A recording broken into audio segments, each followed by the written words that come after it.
it's me, Ghost Girl again, and today, hopefully, if I don't get interrupted, I'm going to be talking to you guys about my earliest memory that I told you about in a previous video.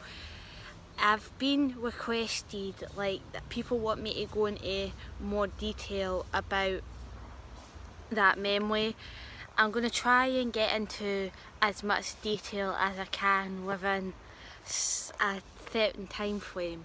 If you hear any kind of background noises and stuff, there's a lot of I'm in the secret garden again and they're gardening, so I'm trying to talk quiet so that I don't disturb them and they're not looking at me. And last time in this video when I sat in this spot, the sun kept shining in my eye and hanging the light, so I had to keep kind of going like that. I can see the sun kind of making a peak. Hopefully it doesn't go as bright as what it was last time. That was really hard trying to film a video like that, and I couldn't move because the gardeners were over there and had to wait for the gardeners leaving before I could go over and move. So yeah, I'm just gonna get started with this video. I'm talking really quietly, so if you can't hear me, then just turn your volume up loud so that you can hear me. But it's because there's people here and I don't want them looking at me. So anyway, I'm going to start with my earliest memory. So if for any of you that didn't watch my I Can See Dead People video, I recommend you watch that to get a bit of a taste of what I'm talking about. But basically I was talking about how I'm a medium and I communicate to the dead, and my first memory was of me looking, lying in my crib. I can kind of remember the bars at the side.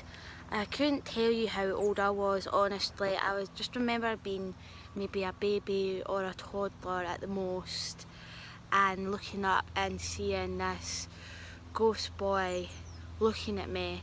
And a lot of people were kind of shocked when I told them that that was my first memory, because it is a kind of a weird, odd memory to have. But then I've been kind of experiencing this stuff all my life, so for some people this isn't normal, but this kind of is normal for me. Unfortunately, I don't know what it's like to be normal, and unfortunately I don't really know any better, so this kind of is my normal, because it's kind of just always the way things have been. So yeah, if you want to know a bit more about my childhood and about the ghost boy, so in my childhood home I was brought up, and my childhood's kind of weird because we moved about a lot. We lived, the first flat I lived in was the flat that we're living in now. Then my mum met somebody. Usual story, this always happens.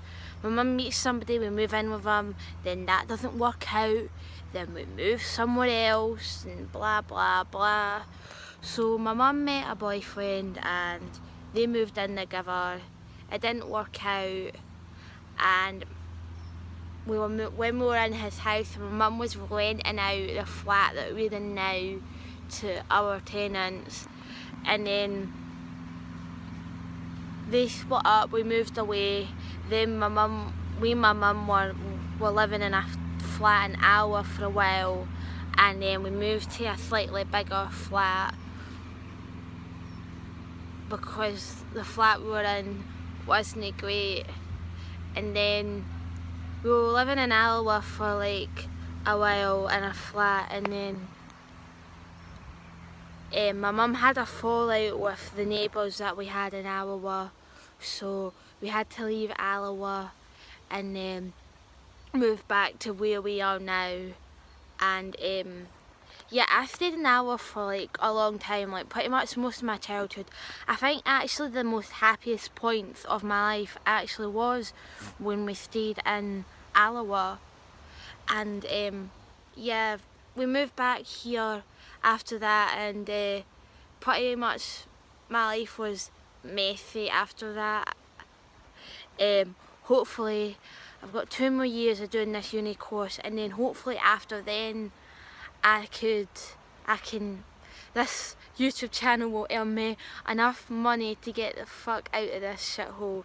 Yes, that is the aim, to move out of where I currently am, live somewhere else and have a happier, better life, because this life that I'm living right now, it's just not very fulfilling.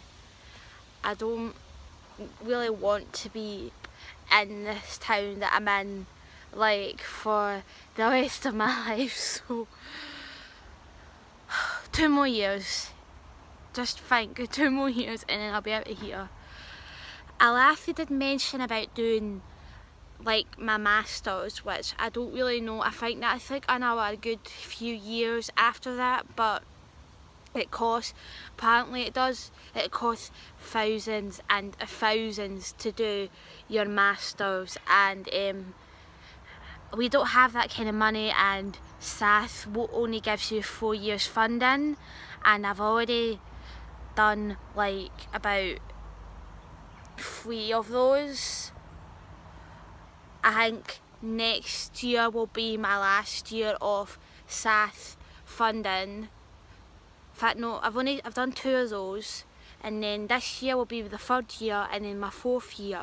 So I only have 1 year left of SAS funding, and SAS don't pay all, if you do your masters, even if you do get SAS, they don't pay like for the whole like thing, they only pay part of it. So tempting, but no. I'm going to talk about the story that I'm talking about was when I was a toddler, and the flat that I'm living in is haunted, still haunted, but the spirits that I grew up with, like as a toddler in that flat, are no longer here anymore. They've went elsewhere, but I'm just going to tell you a little bit like what being a toddler for me, or toddler / young child, was like. So in my house there was 4 spirits: a teenage boy named Joseph, there was a kind of older lady named Shamel, I think there was an older kind of man, I want to say his name was Darren, and there was a little girl ghost called Emily, and and there was an older wife, like a middle-aged woman named Rachel. And I'm going to give you descriptions because I can kind of roughly remember what some of them, I can remember what they looked like. So Darren had brown hair and brown eyes, Rachel blonde short hair, Shamel had grey hair, blue eyes, and Emily had long black hair and brown eyes, and Joseph had green eyes and blonde hair. And for some reason they kind of reminded me of Niall Horan out of One Direction, which is kind of weird. But yeah, forget about One Direction because I don't actually like them. Like, I never liked One Direction, I've never liked the band, and that was when they were a band. Never mind now, I don't like them now, never mind when they were a band. But anyway, that's the story, that's just the idea of the kind of childhood I had. And I never told my mum about them because, well, knowing my mum and how she is now, never mind what she was like back then, because she was worse back then than what she is now. So probably I would have probably been locked up in a tower like Rapunzel if I told my mum about them.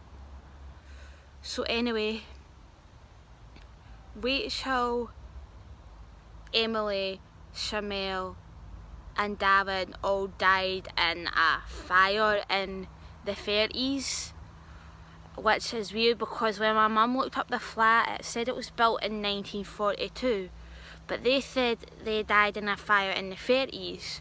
So unless the fire happened and then the flat got rebuilt in the 40s, I don't know, it's very confusing. Or maybe it was just the house is near us, but they did tell me it was in this house that I'm living in now, so don't know, maybe they got muddled up. I do kind of wish that I could somehow track them down and find them and ask them these questions, because I don't know, when you're a little kid you don't really think about stuff like that, but now that I'm older I do think about that. Joseph, I think I know more about him. Unfortunately the way he died is very sad. It's a very sad story, and I'm going to talk about that because it's one of these things that still goes on, not so much in this country in Scotland, but like in other places around the world, like Russia and some Middle Eastern countries and some countries in Africa and stuff. And I think in America, like in the south, I've heard this happens. So I feel like maybe a lot of people from the LGBTQ community might relate to this story, or at least sympathise with it. So it was the 1930s, so remember, it would be 90 years ago, almost 90 years ago, so the world was a completely different place then. So I want you all to bear that in mind before you start a hate campaign or something. So this is what Jojo told me. So Jojo told me that he died when he was only 17 in the 30s, and the word he used was a homo, but basically he was gay, because like that, they didn't have the word gay back then meant happy. I think in the 70s they changed it to like the meaning what it means now, but back then it didn't mean what it means today, if you get what I mean. He was a gay boy. I'm going to say a boy because he was only 17, so he was still a minor, which is actually quite sad when you think about it. He was so young and this happened to him. I do cry about it, thinking about it sometimes, because when I look back I feel like, I don't know, I could have dealt with things better. But then I was only a child, so maybe I couldn't have dealt things better in a way. But basically what happened was, he was gay, and his friends and all his family and everybody found out about it, and I can't remember why they found out about it. It was so long ago that he told me this. I was quite young at the time, but I was old enough to understand like what he was telling me. So basically I'm finding it hard telling this story because it is really hard for me to tell, because it's so personal and it's so sad, and I get so upset about it sometimes. Like, this was years ago that he told me this, but I still get upset sometimes thinking about it. But I think the reason why he told me when I was young, because I think he knew that I was old enough to understand. Because I don't know if you guys know this, but like, in fact you probably don't know this, but like from a young age I've basically kind of had to bring myself up. I mean, yeah, my mum was there for me at times, and the ghosts in the house did kind of help, but like I basically was kind of on my own a lot from an early age. I basically had to go raise myself, and I had to like mature from an early age and kind of go about learning stuff by myself. So I was kind of I had a very strong understanding of the world from a young age, and he knew that, and I think that's why he told me and stuff. And I think, and obviously I've years later, you guys are the first people that I've told this story to, and he knew that I wouldn't tell anyone and that he could trust me. So I think this is why, thinking about it all these years later, why he told me this. But so basically they all found out that he was gay, and he got bullied at school for it, like, and his mum wanted him to like move out the house, and apparently he had like people stalking him and following him, and people, he got beat up and stuff like that, and throwing stains at him and that, and he had to like walk like a different way home from school and all that. And apparently his mum found out, and she didn't want him, she wanted him out the house, and she like practically disowned him because he came out gay. And that was just what the times were back then. Back then it was seen as something that was unnatural and against the word, against God, and party and to do with the devil and all that, and about the devil tempting him and stuff. But nowadays with like science and stuff, we know that actually being gay is natural, and it is something that you're born to do. It's not a choice, it's not something that you choose to do, it's something that you're born with. And I can't remember, I did look this up, but it was a while ago, and I can't remember the exact how it happens, but it's like, it's something to do with like the, when you're conceived, like the chromosomes inside you. It's quite complex, but I'll need to Google it again and look at it more so that I can explain it better. But it's definitely something to do with the chromosomes before you're born. So it is something that naturally occurs. So I do get angry when people say that being gay is a choice, when it's not a choice, it's just how you are. That's like saying that people who are straight just choose to be straight when they don't. It's just something that like happens to you. It's like you don't choose to be straight. That's just ridiculous. It's just as ridiculous as saying that you choose to be gay. I don't get that logic. It's just ridiculous, and it's quite stupid when people say that. I don't think people realise how stupid they sound when they say stuff like that. But I'm going into a tangent, so I'm going to just try and finish the story. So Joseph basically, he became really upset and depressed and sad, and felt like no one cared about him, and that no one loved him, and that no one would ever love him or like him ever again. Unfortunately, Jojo was born in well before his time. If I just wish that he was born a little later, and then maybe he could have had a better life, and he could have found someone, and he could have found love, and he could have met somebody. But unfortunately he was born when he was born, and personally I think what happened to him could have been prevented if it wasn't for such the small-minded people that was living at the time.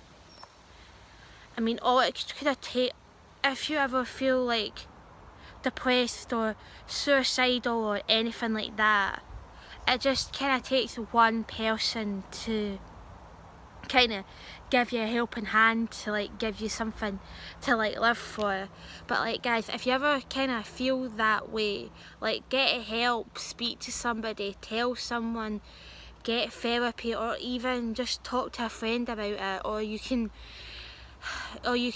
comment on one of my, well, actually don't comment on one of my videos about that, but like I've got Twitter, you can follow me on Twitter and you can message me on Twitter, and I'm happy to talk to anyone who's got like any thoughts or feelings like that, because I know how you're feeling. I've had mental health issues and I've been depressed and felt like that, and that's just because of the shitty childhood that I've had. My childhood was so fucking shit, guys, you have no idea. And it's shitty childhood is the main causes of mental health. Just having a shit life full of shitty people. Like, I know how you guys feel if you are feeling that way. So like, don't be afraid to like talk to me about that on Twitter. Send me a message if you feel like that. Just know that there always is one person out there, and sometimes in the most unexpected places, that maybe might be able to give you the help that you need. So don't feel like you need to end your life because of this, because you don't. There is always somewhere out there, guys, to help you out. But yeah, I must warn you, this video does talk about suicide. So basically, it's horrible what he done. Apparently he told me that he killed himself in the hallway,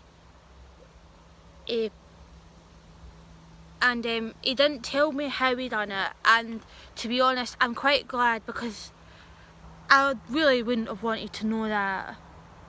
And I think still today I don't think I would want to know that. It's quite disturbing, and I know a lot of people watching this are probably be quite disturbed by it, and it's quite upsetting, and I know you guys would be upset, and I'm definitely going to have to put a trigger warning on this video. I don't really know how to do that, but